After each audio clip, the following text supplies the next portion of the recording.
Road તૂટે, પુલ તૂટી પડે અને નાગરિકોના જીવ જાય, પણ તંત્ર અને ગુજરાતના સાંસદોને પ્રજાનું કામ કરવામાં કોઈ રસ નથી. આ વાત એટલા માટે કહેવી પડે છે કારણ કે ગુજરાતના 26 સાંસદે 254 કરોડમાંથી 10 કરોડ જ વાપર્યા છે. તંત્રના જવાબદાર અને સંસદ સભ્યોની નિષ્ક્રિયતા ફરી એકવાર સામે આવી છે. Member of parliament local area development યોજના હેઠળ દરેક સાંસદને દર વર્ષે ₹5 કરોડ ફાળવવામાં આવે છે, તો પણ પ્રજાના કામ થતા નથી. અને આશ્ચર્યજનક વાત એ છે કે 14 મત વિસ્તાર એવા છે જ્યાં આખા વર્ષ દરમિયાન એક પણ કામ પૂર્ણ થયું નથી. અમદાવાદ, પૂર્વ, પશ્ચિમ અને નવસારી, છોટાઉદેપુર, ગાંધીનગર આવા અનેક વિસ્તારોમાં ₹1 પણ ખર્ચાયો નથી. તો પછી પ્રશ્ન એ છે કે આ સાંસદો લોક કલ્યાણ માટે સાંસદ છે કે પોતાના ખિસ્સા ભરવા માટે?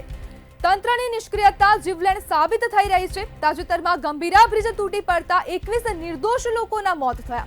ત્યારે અહેવાલો બતાવે છે કે ગુજરાતના 26 સાંસદોએ તેમને ફાળવેલો વિકાસ માટેનો ફંડ લગભગ ઉપયોગ જ નથી કર્યો. ગુજરાતના સાંસદોએ કુલ 3823 કામોની ભલામણ કરી હતી, પરંતુ પૂરા થયા માત્ર 93 કામો.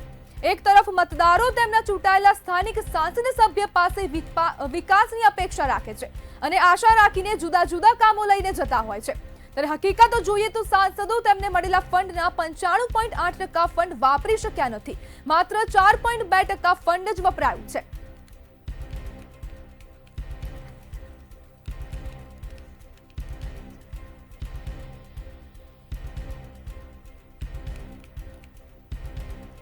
સીધા પ્રશ્નો હવે તંત્રને થઈ રહ્યા છે કે સંસદ સભ્યોનો જે વિકાસ ફંડ છે તે ક્યાં જાય છે અને સંસદનું વિકાસ ફંડ કોણ ખાઈ ગયું છે? જ્યારે શું સાંસદો ભર ઊંઘમાં છે તેવા અનેક પ્રશ્નો હવે થઈ રહ્યા છે. ને 254 કરોડમાંથી માત્ર 10 કરોડ જ વાપર્યા છે ને તેને લઈને જ હવે અનેક સવાલો ઉભા થઈ રહ્યા છે.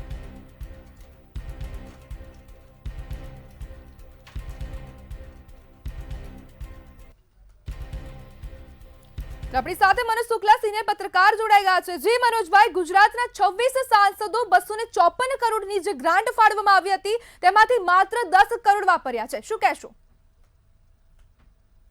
બેન, સંસ્કૃતિ આખી બદલાઈ ગઈ છે જી સંસદ સભ્યોની. સૌથી મોટી વાત એ છે કે હવે તો સંસદ સભ્યો પ્રજાને મળતા જ નથી. જી અમારા સૌરાષ્ટ્રના જિલ્લાઓમાંથી અમારા કાર્યકરો ઘણીવાર અમને મિત્રો કહે છે કે જે લોકો રાજકારણમાં છે કે સંસદ સભ્ય ધારાસભ્યને મળવું એ હવે દુર્લભ થઈ ગયું છે. એક જમાનામાં સંસદ કે ધારાસભ્ય પાસે જવું એ બહુ ઈઝી ગોઈંગ હતું, તરત તમે મળી શકતા માણસને. હવે તો ધારાસભ્યો પણ અને સંસદ સભ્યો પણ મંત્રીઓ જેટલા પોતાની જાતને મહાન ગણતા થઈ ગયા છે. મુખ્યપ્રધાનને પોતાની કક્ષાને પોતાને મુખ્યપ્રધાનની કક્ષામાં સમજ્યા છે. એટલે લોકોએ એપોઇન્ટમેન્ટ લેવી પડે, એમને મળતા મુશ્કેલી પડે. હવે જ્યારે તમે લોકોને મળો જ નહીં, લોકોની વચ્ચે રોજ નહીં, તો લોકોના કામ માટે લોકો તમને પ્રશ્ન ક્યારે પૂછે? કામ ક્યારે થાય? કે જ્યારે તમે સક્રિય હો.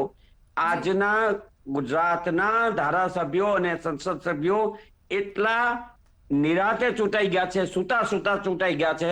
આમ પ્રજા એને આ પક્ષને બહુ મહત્વ આપે છે એટલે બહુ સહજ રીતે ચૂંટાઈ ગયા છે. એમને કોઈ મહેનત નથી કરવી પડી, એમને સંપર્ક નથી કરવો પડ્યો, માત્ર એમના નિશાન ઉપર એ જીતી જાય છે. એટલે આ જે સહજતાથી એ લોકો જીતી જાય છે એને કારણે આ બધા પ્રશ્નો ઉભા થાય છે. એટલે આ જે ગ્રાન્ટ નથી વપરાતી એનું કારણ લોકો જે સંસદ સભ્યો કે ધારાસભ્યો છે એમનો લોક સંપર્ક ઓછો થઈ ગયો છે. લોકો તમારી પાસે આવે જ નહીં તો લોકોના પ્રશ્નો શું છે, લોકોને શું જોઈએ છીએ એનો તો તમને ખ્યાલ જ નથી આવવાનો. મનોજભાઈ, ગ્રાન્ટ નહીં વાપરવાનું કારણ શું? ગ્રાન્ટ નહીં વાપરવાનું કારણ એટલું જ તે કે આ લોકોને વહીવટી સૂઝ જ નથી કે કેવી રીતે વાપરવી. એક બીજી શક્યતા જે મારા મિત્રો કહે છે, રાજકીય મિત્રો, એ છે કે જેમ બધું પૂછીને કરવું પડે ઉપલી કક્ષાએ, એમ ઘણી બધી વખત આ સાંસદોએ અમુક લોકોને પૂછવું પડતું હશે પક્ષમાં કે આપું કે નહીં. ભૂલથી જે વિસ્તારમાંથી મત ન મળ્યા હોય એ વિસ્તારને અપાઈ ગઈ તો પાછું મોવડી મંડળ ઉઘરો લે. એટલે એની કરતા આ લોકોની એક સંકલન સમિતિ હોય છે. સંકલન સમિતિ જે મંજૂર કરે એ જ ગ્રાન્ટ આપી શકાય એવી આખી સ્થિતિ હોય છે. એટલે સંસદ સભ્યોને કે ધારાસભ્યોને જે સંપૂર્ણ સ્વતંત્રતા હોવી જોઈએ. એમને પૈસા આપ્યા પછી પૈસા અપાય છે પણ એને વાપરવાની સ્વતંત્રતા કદાચ નથી અપાતી. એને કારણે આ પ્રશ્નો ઉભા થયા છે એવું મને લાગે છે. જી મનોજભાઈ, જોડાવા બદલ આપનો આભાર.